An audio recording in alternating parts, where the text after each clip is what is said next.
Hey everyone, my name is Alaces Jewel-Sarmiento and I'm a senior here at SUNY Oswego. I'm here to host this session for you all called My Identity and My Career, where I'm going to talk to an Oswego alumni about how they've come to understand their own identity throughout their career. They'll also share some advice for students who are currently navigating their own identities. This is actually the last session of the My Identity and My Career series through Imagine 2021. If you missed any of the previous My Identity and My Career sessions from the past few weeks, feel free to find them on our YouTube channel.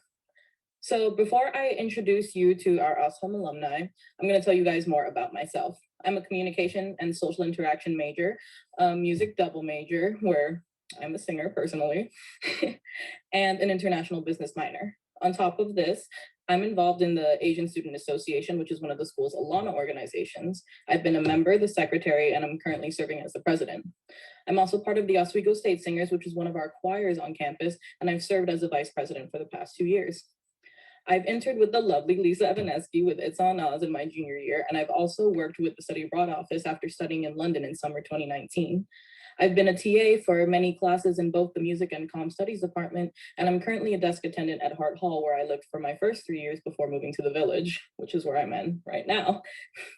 As a music major, I get many opportunities to perform and collaborate with other students and organizations many times throughout the year. So tonight we'll be speaking with Christopher Collins-McNeil, who was part of the class of 2016, and he studied political science. So I'm going to add him right now.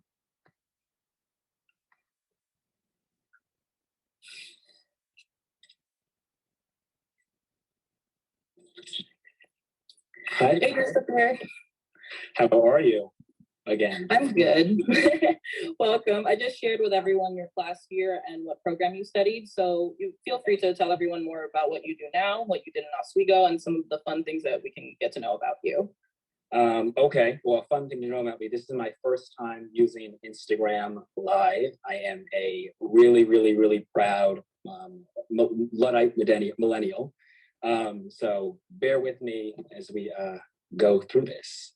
So yeah, as Alaces said, I'm Christopher Collins-McNeil.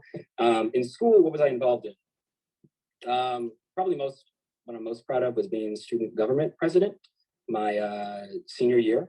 Was also involved in the Black Student Union. I was involved in, what else did I do? The College Democrats of America. What else did I do? There were so many. I was in, on my first semester, I actually came into school as a, I came into school as a broadcast journalism major. So I actually, and hi Laura, that's what I wanted to do when I went to Oswego because I wanted to be the next Al Roker. And so I joined up with WTOP and I was an on-camera anchor. My first semester, I was terrible at it. It was an awful experience. What else did I do? Lots of different things. I studied abroad a few times, which was great, Spain and Cuba. Well, it's one more than me. You can still go, right? Is it too late? Leisurely, I can go. You should absolutely go. You should absolutely go. Even if you can't do a semester, because I know you're a senior, but you should go. And I promise you, you will regret it. Sure. Okay. Hi, Cliff. But yeah, those are the things that come top of mind. I know I'm forgetting some things. I spent more time in the point and in Culkin than I did in class, unfortunately, but I guess it worked out. Awesome, thanks. So as you know, I have some questions here for you, but for anyone watching, you can also put any questions you have for Christopher in the chat as well, and we'll get to them later on. So what do you wanted me to tell people what I do and who I am? Oh yeah, I was gonna ask right now, like what do you currently do and how did you get there? Sorry, I'm rushing you. So what do I presently do? I'm actually very proud to say I'm an entrepreneur. I opened up my own, and operate my own integrated communications and social impact consultancy. I started this firm, the Collins-McNeil Group, CMG. My graphic designer, Isabella, just jumped on. Hi, Isabella. In April of last year. And so what do? We do, our strategic services include like strategic communications, social impact strategy, public engagement strategy, digital marketing, social strategy, and social content strategy. So really just a lot of comms, a lot of, trying to sort of position our clients into mainstream debate, sort of raise their profiles, and a lot of sort of strategic positioning work. I never had any interest in like starting my own business or being an entrepreneur, but COVID hit and life changed. And so I was forced to begin anew, I would say. So I actually started my business amidst this global pandemic, and have found that the work that I'm presently doing is some of the work I'm most proud of in my life. It is the most seamless. I'm going to talk a little more about this, but like, I love being able to have the autonomy over my own time. But more importantly, I love being able to decide who I want to work with, what I want to work on, and the kind of impact that I want my clients in our partnership to have. Before I started my firm, what did I do out of college? So I graduated college in 16, and I went to work as the special assistant to the mayor's, the special assistant to the director of intergovernmental affairs in the office of New York City Mayor Bill de Blasio. When I graduated college with that job, I thought I was truly like the hottest thing to hit New York City. Obviously, I wasn't. But that was my first job out of college. I actually got that job from another Oswego alumnus, Dave Polito. Dave used to be the chair of the College Council board, the trustee board. And a good friend of the mayor's called him up. There was a job. And then after that, I did my own sort of independent consulting. And then I worked in 2 other consulting agencies. So the first was Mercury, where I focused a lot on like city, state, local, federal, international government relations, like lobbying work. And then my last firm before my firm was AV Partners. So it was sort of like a social impact communications consultancy. And so that's been the trajectory of my career. I mean, it seems you've branched out a lot. I mean, I love the. It's a mixed bag. It's a mixed bag, and it was, you know, one of my best friends.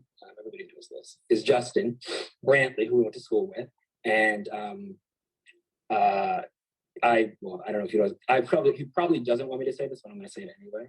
And our friends are on with bated breath. But I'm editing Justin's resume right now because I'm a comms person. And Justin has had one job since graduation. Obviously, he had 3 different promotions. He's a manager now at his accounting firm, one of the biggest accounting firms. But there's so many people who feel like they have to stay in their job. I have never felt that way. I've never, ever, ever felt that I had to stay somewhere where I wasn't wanted, somewhere that didn't want me, that I wasn't comfortable. And so I've done a few things since my 5 or so year career. But I think people should feel like they're able to move about their professional lives. People, especially millennials, like we get a bad rap, I feel like, for feeling as though we just jump to the next thing, jump to the next thing, jump to the next thing.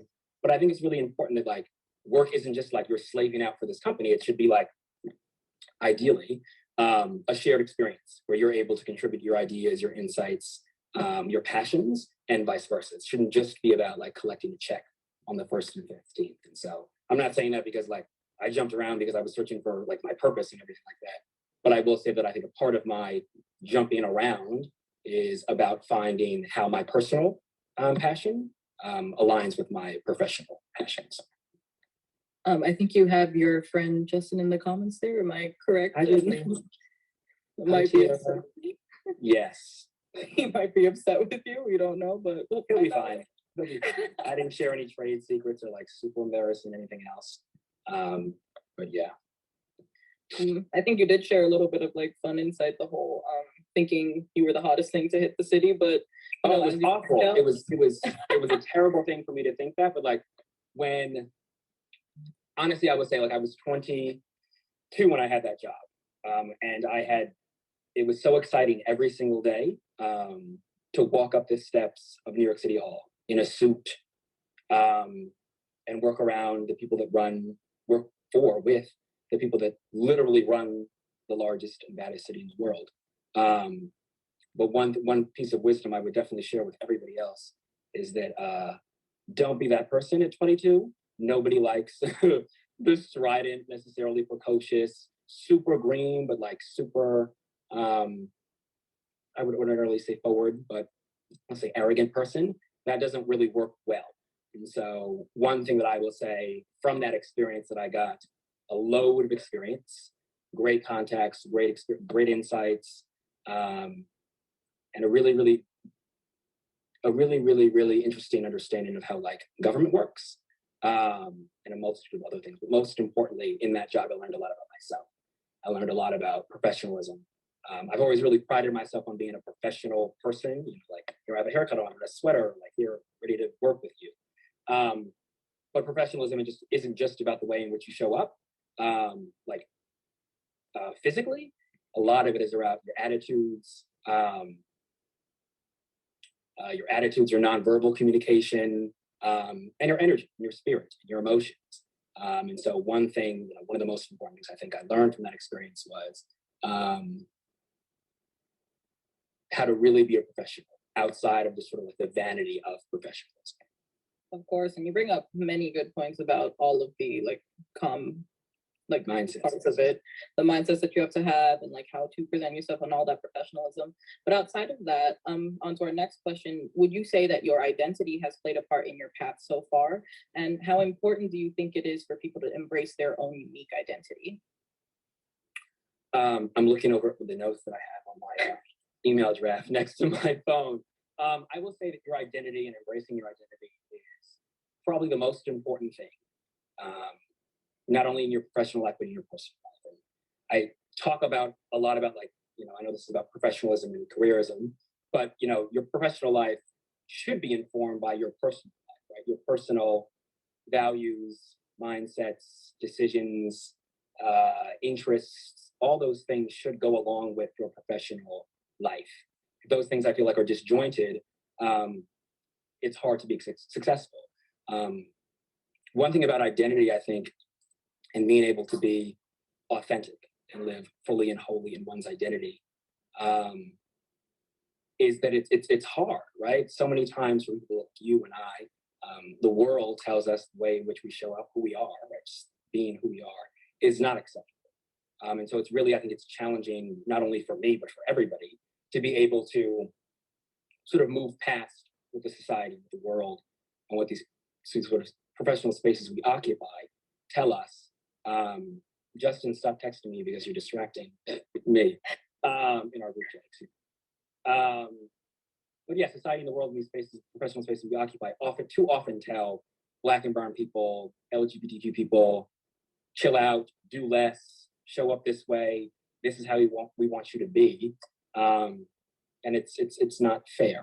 And so I think if we're able to sort of move past, or sort of grapple with, not move past, but I think it does take sort of a reckoning and a grappling with, really sitting with being able to become comfortable in your identity. It's a process. It's not something that happens in a matter of years. It's not something that happens in a matter of years in therapy. It's a lifelong process. And hopefully people, I certainly am committed to that lifelong process of continuing to embrace my identity, right? Our identities are multifaceted, they're complex, they're ever changing, which is so amazing that your identity continues to evolve as you learn and grow and evolve. And if you evolve with it, it can be really, really exciting. And I think another thing about that, embracing one's unique identity,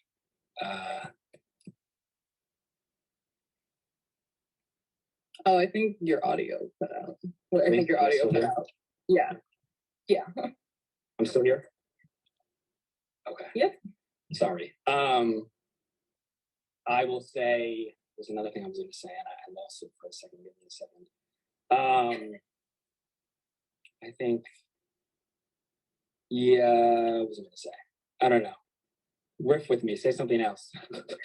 I mean, I was going to personally ask, when do you think you started to embrace your own identity? Because you mentioned being part of the Black Student Union, BSU, and I'm part of the Asian Student Association, and I've worked a lot with them. Shout out to you guys if you're watching. But would you say like that was like part of you possibly, embracing your own identity, or like how did that process come about for you, especially as you developed the career? Yeah. I will say I've always been a very headstrong person. I've always been very sure of myself, sometimes to a fault. So I've always had I've always had a really good understanding of my own identity. But I think a part of that is that I have two amazing parents that I fight with a lot, but they've always been really accepting. And I think they've always shown me that like a part of your secret sauce is your identity, a part of what makes you you, a part of your magic, a part of your unique individualism is the multiple, sort of multiple aspects of your identity. So I was reared around a place with people, and not just my immediate family, but my friends, and the people in my life from a very young age that were able to recognize that and support it and embrace it. But I would say in college, so I came out actually, and I hate the concept of coming out like most LGBTQ folks, identifying folks. But my first study abroad was my sophomore year of college. It was spring semester 14. And I'd always known that I was gay, probably since I was like maybe fourth grade. And I was in Spain, and I remember sitting I forgot the name of the restaurant, but I was with a few of my friends who I just met in class. After our class, we went to like hang out and drink, because in Europe you can drink at 19. It was a fantastic time. But I remember one of the girls that I had just met in my class, her name was Nye, and she and my housemate at the time, Alana, were sitting together, and she asked me, she asked me if I thought someone in the class was cute, and the person she asked me about, he was a boy.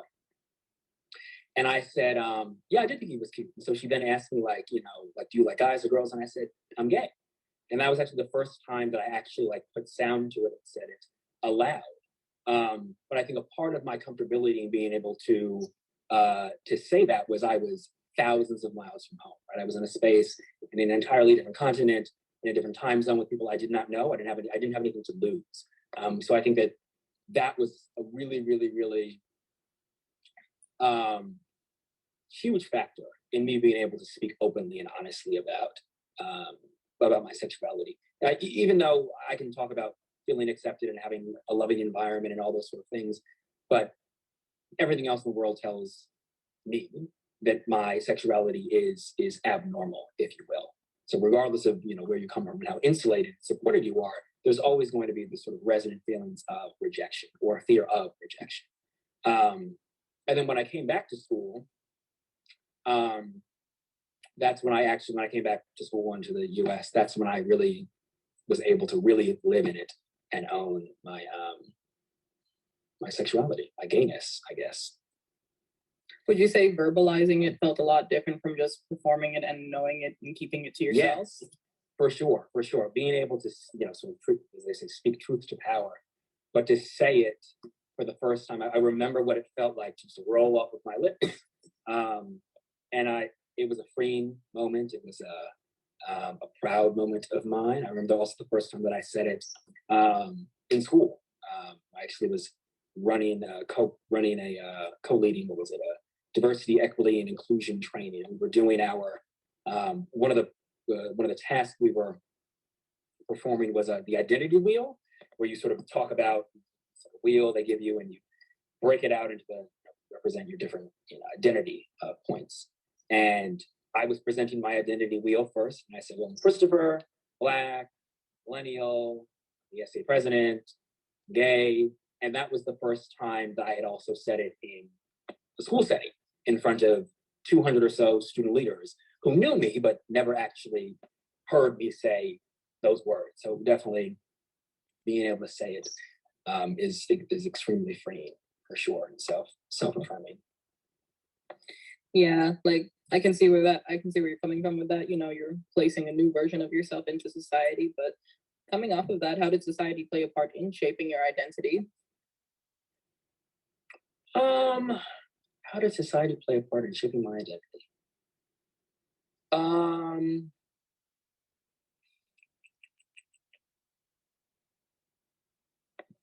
I guess related to professionalism.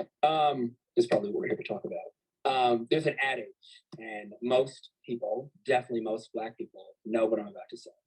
And the adage is, we have to work twice as hard to get half of what our white counterparts, have to get. And that was something that's not just made popular on Scandal by Papa Pope saying that to his daughter Olivia. That is quite literally something that I heard since I was a very young child. And it's something that I really, really take very seriously because I understand it. I've lived it. I've seen it. I have seen my friends who are qualified and talented and amazing and creative and innovative be passed over for opportunities, shut out of different opportunities, doors closed on them for reasons that we can only pinpoint to our identities, and that not gelling with the places in which we want to occupy, professional or otherwise. So having understanding that, like, from a young age, I knew I wanted politics. I knew the kind of work that I wanted to do, and I knew that a lot of the people in that space didn't look necessarily like me, didn't move like me, etc. So I've always operated under the guise of I have to work twice as hard to get half of what they have. So I guess that's a big part of like how society has shaped my professional identity. Trying to think some of the other ways in which society shaped my identity. I think, I think a lot of, clearly society sort of repels marginalized people, underserved people. And that's unfortunate. But it is what it is. And it's not necessarily going to change, not in my lifetime, not in your lifetime, not in any of our lifetimes. But I don't really see that as something that's like damning necessarily to me. I don't see it something as like something that's defeating or overwhelming to me. I see it as a challenge, right? And I think that our identities are, like I said, they're unique, they're complex, they're our secret sauce in our life. And I would say, oh my gosh, sorry, I lost my train of thought. Even though the world sort of tells people that look like you and I that we're not supposed to occupy these spaces, I see it as a challenge. It makes me want to work harder. It makes me want to get that thing, just because I think a lot of us don't have access to it. Does that mean it's good for us? Does that mean it's actually where we need to be? Perhaps not. But I think that's something that's sort of that challenge in life, I think oftentimes motivates me, for sure. Yeah, I mean, I've personally always been like someone who advocates for the fact that, whatever your identity is, any part of your identity, whatever mix of identities you always have something different to bring to the table. And, that's true for all of us. So we all have a different set of skills, different backstories and all of that. Do you have like a personal story you might be able to share, like about a time where, you had all the work, all the pieces, but you may have been rejected by society because of your identity? I think that my identity has actually lended itself to me being able to get the opportunity, right, to be in the room, but it doesn't keep you, right? I think that a lot of times in our careers, they want to check the box, right? They want to make sure that they have this person and that person, so they can throw you up on the website and they can tout out how diverse and complex their organizations are, but oftentimes they're not. It's performative, and so I would say my identity, I think, as a young gay Black person, coming from a school where I was the student body president, and I would also say my first job working in the mayor's office was really really what catapulted the rest of my career. I understand that my career would not have been what it has been had I not had that job. And so I say this to say, I don't feel as though, to your question, I don't feel like my identity has necessarily cut me off from certain things. I think like it's been part of the reason why I get into the room, why I want it in the room. But then it doesn't necessarily keep you in the room. So that's more so what I would say about that. Yeah, that makes a lot of sense. Sometimes I forget that can be a different way of viewing it. Like, everything you said to me like makes a lot of sense, but yeah, there is always how can we be like more diverse? Like, we are already diverse. Yeah. But there's only one person that looks like you or me that's sitting in the room. Exactly. And we oftentimes hate it. We hate being in those spaces. We hate being in those rooms with all the questions around our identities, et cetera, et cetera. Okay, well, since graduating, how have you learned more about your identity and the value it has brought to you as a professional? So this question, I was really interested when you sent me this question. Um, so clearly, right now, there's this sort of like sort of political and cultural reckoning happening in our society, in our country. It has been for a while, for hundreds of years, but it seems like now it's really coming to a head. Um, and especially when I think about the George Floyd protests last spring. In that same time, I was starting my business. And I knew the work that I wanted to do was around social impact. I knew I wanted to sort of devise and launch strategic initiatives in communities that looked like with communities that I come from, that I occupy, because we need support. We need particular attention paid to the work that we do. And so in this sort of political and cultural reckoning, we're seeing so many corporate entities finally embrace their humanity, right? We're seeing all the big tech companies, Microsoft, Amazon, Facebook, start these different, not just like, better. Ooh, we lost connection. Millions of dollars. I'm still there? Oh yeah, we lost the connection a little bit. If you could just rewind maybe a couple of sentences. We're seeing like a lot of these corporate entities not just better resource their internal employee resource groups, but we're seeing them like invest millions of dollars, right, hundreds of thousands of dollars to Black organizations, community groups, LGBT groups, both traditional and non-traditional sort of community advocacy groups, which I think is really, really, really important. And unheard of. This has sort of never happened before. And I think for me, my work is sort of not based on, but works within this, right, political and cultural reckoning, right? We're seeing, so I have clients who are constantly figuring out how to better show up for their Black consumers, how to better show up and listen to the needs of their consumers. So personally for me, though challenging, extremely challenging, and full of loss over this year for sure for lots of folks, including myself. I would say my identity has really played a really, really, really important part, not only my business in being successful, but I think a lot of other people, there's this, a lot of companies, organizations, and entities are really now paying a very close attention to their Black and brown consumers. They want to hear what they care about. They want to make sure that their products better serve Black and brown individuals. And I think that's really, really, really important.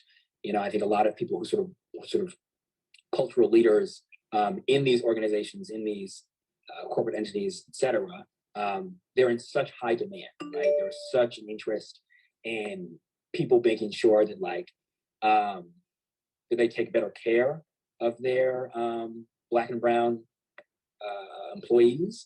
They keep people happy because I just read the other week, I believe, there's a woman at HBO, a Latinx woman who runs their, I believe the sort of the global cultural marketing team at Warner Media, I believe she's at.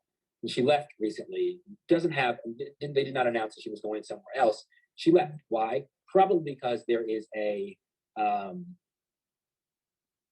competitor of HBO who understands of how high in demand she is, right? That we need people. We need smart, innovative, creative people to work in our companies so that we can do a better job, right? I think a lot of right now, people are really tired of these organizations and companies passing the buck and doing sort of performative work that doesn't actually sustain or feed anybody or really make them any more money. And so I think I'm excited, I think out of this devastating political and cultural moment, I think we're already beginning to see,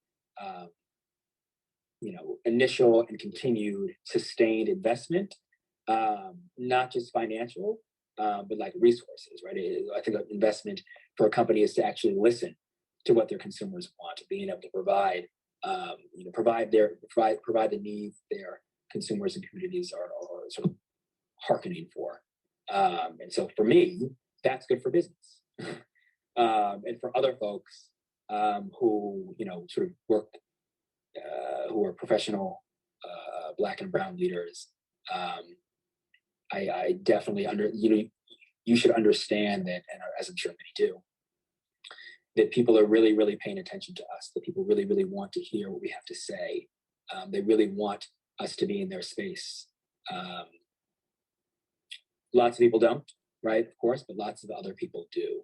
And I think what's so great about that right now is that if there is a concerted interest and effort on these organizations and companies' part to better take care of and empower and retain and promote from within their Black and brown leadership, we actually have an opportunity to really transform these places, and not in a performative sort of a way, right? I think that even the ways in which people approach diversity, equity, and inclusion work, it's not just about representation.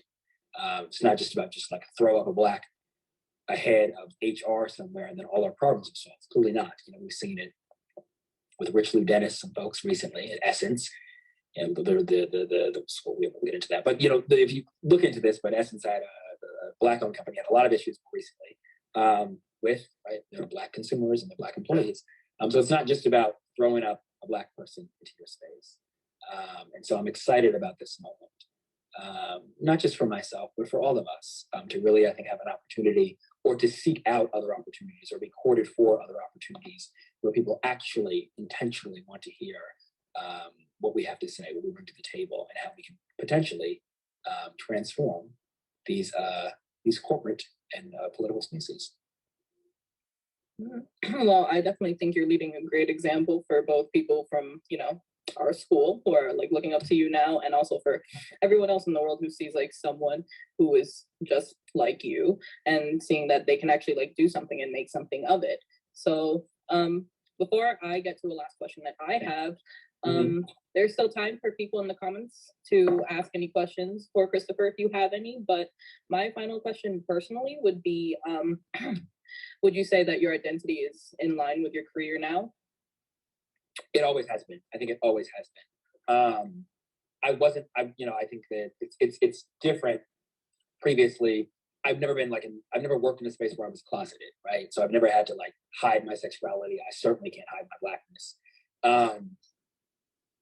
But I think that even, I think a lot of people, so many of us code switch in our profession spaces.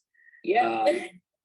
And that is, it's a headache having to wear all these different masks for all these different purposes, for all these different people. It's exhausting, right? It's exhausting every single day to have to wake up and do this. And at what end, right? What do you actually get out of showing up in these spaces and wearing all these different masks?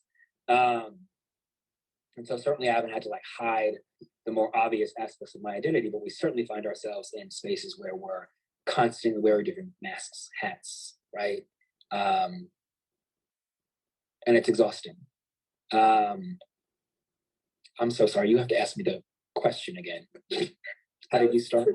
Yeah, I asked if you think your identity is like in line with your career. You had a long career path and long identity story, obviously. So yes, I would say, it still is. But I think now it's different because it's my name on the door. It's my business. So I have the opportunity to really show up 115% as my authentic self. I get to decide with whom I want to work, with whom I don't want to work, what kind of projects I want to take on, what kind of projects I don't want to take on. And I understand that as a very unique luxury, and it's not something I take for granted. It's not something that's lost on me. But one thing I will say, because this was shared with me, if folks have the opportunity to sort of hang up their own shingle and start their own business, you absolutely should. Especially because, I think you never know when life can happen, right? We've seen a global pandemic, so many people losing their jobs, and it continues to be out of work. But you can always one thing you can always bet on is yourself. So if I decide to go back in-house to do something with somebody else, some other organization, I could do that, and I will always be able to have my own business, and I'll always be able to pour into my business what I want to pour into it. So I definitely encourage other people to start their own, start it as sort of like a side hustle, as a side gig, but also think about sort of going what it looks like to go in full time. I certainly, again, I started this off. I said this is not something I really wanted to do. I don't want to start my own business. I was sort of led to it, but it's been amazing. It really has. And I will say, one thing that I've noticed about my professional journey is the things that I've chased were never the things that I got. And now as I look back at all the things that I chased professionally, thank God I didn't get them, right? In that moment, it looks like, oh my God, I lost another something. I was rejected from this gig. I really wanted to be there. One of the things my mother always says is like, what's for you is for you. And it's a very simple adage, but it's so powerful in it. Again, being able to recognize and identify what your personal values, mindset, philosophies, interests are. If you align those with professional interest, work doesn't feel like work. It all sort of works together seamlessly. And so, yeah, that's the long and the short of it. I mean, yeah, it seems like you just like let everything come to you, and it seems to all fall into alignment for yourself.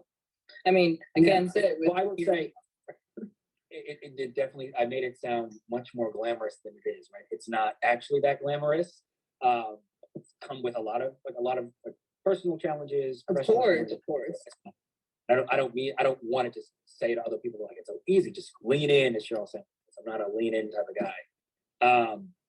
But I just think the lesson from it for me has been, especially someone who's always been very sort of like tightly wound and focused on a particular track. You do these things, you get to that checkpoint and that checkpoint. It really wasn't until I sort of relinquished control over my professional life that things really started to align themselves, right? Losing my last job during the pandemic and being like, well, I still have to keep a roof over my head. I still have to maintain my lifestyle, my livelihood at the very least. How do I do that, right? And so it started with one client and another, and then turned to something else. So for folks who are like me, know me, I'm a very regimented person. But I guess one of the lessons in this for me over the last 10 or so months has been once you sort of relinquish control, and stop chasing things that aren't actually for you, the things that actually are for you chase you. I love that a lot. But, with your name on the door now, I know you can definitely, walk around with the attitude you had when you graduated. So hopefully with a lot more humility, a little more experience, a little more context, and a little more respect and reverence for the people that I work with, the people that I learn from, the people who support me, et cetera, et cetera, et cetera. I don't think I see any other questions in the chat, but thank you so much, Christopher, for sharing your experience and insight and time with us tonight. Well, thank you for having me. I'm super, super excited to be a part of the conversation, the Imagine 2021 series. I mean, you've definitely helped me, even though we don't have the same areas of study, I'm a senior too, so it's been very inspiring to hear. Well, yes. Thank you to a good piece of advice I got the top of my senior year around this time was start looking for a job right now. If you haven't done so already, I was told that the week before Fall Break by Kathy Evans, and I was like, really? It's a little early. And she was like, no, you need to start looking now. So there's the last little nugget I want to share with you. Start looking now if you haven't done so already. I'll start as soon as we sign off. But thank you to everyone who watched. And if you missed any of the previous My Identity and My Career sessions from the past few weeks, feel free to find them on our YouTube channel. So have a great night, everyone. And bye, Christopher. Thanks, everybody. Bye.